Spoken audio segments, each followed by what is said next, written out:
സുഹൃത്തുക്കളെ, ഈ കോൺഗ്രസ്സുകാർ എവിടെ പരിപാടി അവതരിപ്പിച്ചാലും ഇതൊക്കെ തന്നെയാണല്ലോ അവസ്ഥ എന്നുള്ളതാണ്. എനിക്ക് പലപ്പോഴും കമ്മ്യൂണിസ്റ്റുകാരുടെ ഇത്തരം സമരമുറകൾക്കെതിരെ ആരെങ്കിലും ഇങ്ങനെ പരസ്യമായിട്ട് പ്രതികരിക്കാൻ ഞാൻ കണ്ടിട്ടില്ല. ഇതിപ്പോ കോൺഗ്രസ്സുകാർ കുറച്ചു കാലങ്ങൾക്ക് മുമ്പ് സെക്രട്ടേറിയറ്റ് പഠിക്കലെങ്ങാണ്ട് എന്തൊരു സമരം നടക്കുന്ന സമയത്ത് ഒരു പെൺകുട്ടി ബൈക്കുമായി വന്നിട്ട് ഒരു വീട്ടമ്മ ഗംഭീരമായിട്ടുള്ള പ്രശ്നം ഉണ്ടാക്കിയത് നമുക്കറിയാം. രണ്ടാമത് പിന്നീട് ഉണ്ടായത് ഏതൊരു സമരം കോൺഗ്രസ് നടത്തിക്കൊണ്ടിരിക്കുന്ന സമയത്ത് ജോർജ് ജോർജ് ഒരു ഗംഭീര പ്രശ്നം ഉണ്ടാക്കി. അതിന്റെ ഭാഗമായിട്ട് ജോർജ് ജോർജിന്റെ വാഹനമൊക്കെ തല്ലി തകർത്തു. സമാധാനപ്രിയരായിട്ടുള്ള കോൺഗ്രസ്സുകാർ, ഗാന്ധിയന്മാരായിട്ടുള്ള കോൺഗ്രസ്സുകാര് ജോർജ് ജോർജിന്റെ വാഹനമൊക്കെ തല്ലി തകർത്ത അറിയാം. ഇപ്പോഴത്തെ കൺമുൻപില് മൂന്നാമത്തെ ഒരു സമരം. കോൺഗ്രസ്സുകാർ വളരെ മാന്യന്മാരായിട്ട് റോഡ് സത്യമാണ്, ശരിക്കും അത്ര സമരം ചെയ്യേണ്ടതാണ്, സമരം ചെയ്യേണ്ട രീതിക്കാണ് ഇവിടെ പ്രശ്നം സംഭവിച്ചെന്ന് തോന്നുന്നുണ്ട്.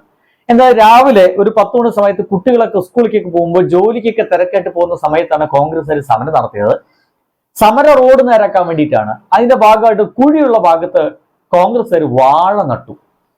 എന്തായാലും ഈ വാഴ നട്ടത് അതുവഴി പോകുന്ന ഒരു സ്ത്രീക്ക് തീരെ ഇഷ്ടമായില്ല. സ്ത്രീ നേരെ പോയിട്ട് എന്തോ അവരോട് വഴക്കടിക്കുന്നുണ്ട്.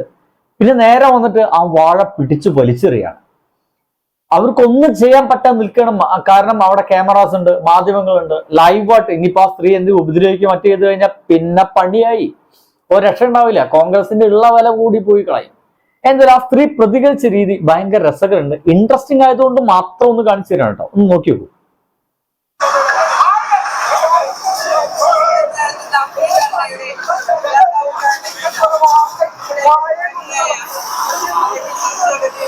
എല്ലാ റോഡ് കൊണ്ടുവരുമ്പോ സമരക്കാരെ വെച്ച് ഈ രീതിയല്ല ചെയ്യേണ്ടത്. പൊതുജനങ്ങളെ ബുദ്ധിമുട്ടിക്കാനും വേണ്ടി നേരായ രീതിയാണ്. എനിക്ക് പറയാനുള്ള ഒരു അപേക്ഷയുള്ളൂ. ഈ രാവിലെ സ്കൂൾ കുട്ടികൾ പോകുന്നതാണ്, പോലീസും ആൾക്കാരും എല്ലാവരും ഉണ്ട്. അപ്പൊ മീഡിയയുടെ മുന്നിൽ ഷോ കാണിക്കാൻ ഏത് രാഷ്ട്രീയ പാർട്ടിക്കാരായിക്കോട്ടെ ഒരു നിയമം നീതിയുണ്ട്. ഈ രാവിലെ പൊതുജനങ്ങൾക്ക് പോകുമ്പോൾ ഇതുപോലുള്ള അഭ്യാസ പ്രകടനങ്ങൾ നടത്തുമ്പോൾ അതിന് ശക്തമായ പ്രതിഷേധം വെച്ച് അവർ നടപടി തന്നെ എടുക്കാം. GCD ചെയ്യുന്നില്ല എന്നുണ്ടെങ്കിൽ നിയമമായിട്ടുള്ള രീതികളുണ്ട്. അതൊരു 10 മണി കഴിഞ്ഞിട്ട് ചെയ്യാം. ഇപ്പൊ 8 മണിക്ക് സ്കൂൾ കുട്ടികൾ, യാത്രക്കാർ എല്ലാവരും പോകുന്നതാണ്. അപ്പൊ ആര് രാഷ്ട്രീയക്കാരെ പ്രതികരിച്ചല്ല, കോൺഗ്രസ് കമ്മ്യൂണിസ്റ്റ് ഒക്കെ എനിക്ക് ഒരുപോലെ തന്നെയാണ്. പക്ഷെ സ്വാഭാവികമായിട്ടും ഈ സ്ത്രീ ഇങ്ങനെ പറയാൻ സമയത്ത് എനിക്കുണ്ടോ സംശയം പറഞ്ഞുതരാം, അല്ലെങ്കിൽ നാട്ടുകാർക്കുള്ള സംശയം, അല്ലെങ്കിൽ ഇനി കോൺഗ്രസ് ആരോപിക്കുള്ള സംശയം. ഇത് കമ്മ്യൂണിസ്റ്റുകാർ പറഞ്ഞ ചെയ്തൊരു സ്ത്രീയാണ്, ഏതോ കമ്മ്യൂണിസ്റ്റുകാരിയാണ്. ഇവര് സാമൂഹ്യ പ്രവർത്തകത പറയുന്നത്. എന്നാ പിന്നെ കണക്കായി പോയി.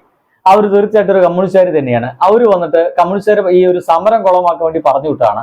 എന്തായാലും ആ സ്ത്രീ ആയതുകൊണ്ട് സ്ത്രീയെ കയറി അടിക്കാനൊന്നും അവിടെ സാധ്യത കുറവാണ്. അതൊരു പുരുഷനാണെങ്കിൽ ചിലപ്പോൾ കൈ വെക്കാനൊക്കെ അവിടെ സാധ്യത ഉണ്ട്. അങ്ങനെയാണെങ്കിൽ അങ്ങോട്ടും ഇങ്ങോട്ടും അടിയായിട്ട് അവിടെ തീർന്നേക്കാം. പക്ഷെ സ്ത്രീയല്ലേ, കൈ വെക്കില്ല.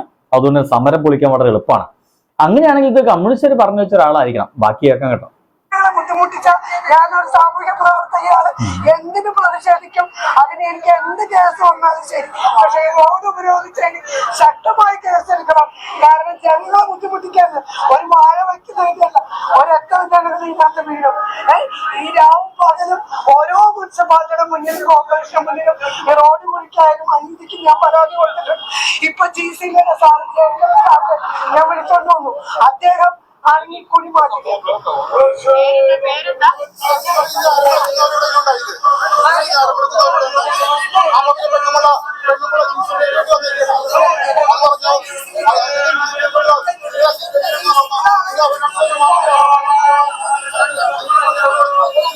എന്നാൽ സംഗതി വഴക്കിലേക്കട്ടോ നീങ്ങുന്നുണ്ടോ?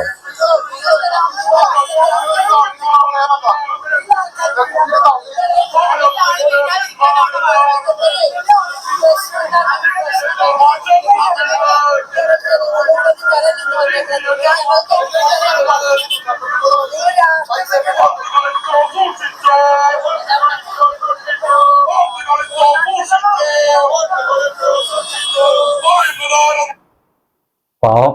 എന്തായാലും കോൺഗ്രസ്സുകാരെ പലപ്പോഴും അവസ്ഥ ഇങ്ങനെയാണ്. എന്തിനൊക്കെ ഒരു സമരം വളരെ മാന്യം വരെയൊക്കെ എവിടെയൊക്കെ നടത്താൻ തീരുമാനിച്ചു കഴിഞ്ഞാൽ സംഗതി ഇങ്ങനെ ആരെങ്കിലൊക്കെ വന്ന് കൊളാക്കും. എനിക്ക് തോന്നുന്നു 1 3 എന്ന് പറഞ്ഞ മാതിരി ഇതിപ്പോ 3ാമത്തെ കൂടി സമരം ഇങ്ങനെ കുളമായി. ആരെങ്കിലൊക്കെ കയറി വന്നിട്ടുണ്ട്, സമരം കുളമാക്കും. എന്തായാലും എവിടെ പരിപാടി അവതരിപ്പിച്ചാൽ ഇതാണല്ലോ അവസ്ഥ എന്ന് പറഞ്ഞിട്ട് നമുക്ക് ഈ വീഡിയോ അങ്ങോട്ട് അവസാനിപ്പിക്കാം. അപ്പൊ ബൈ സുഹൃത്തുക്കളെ, അടുത്ത ദിവസം കാണാം.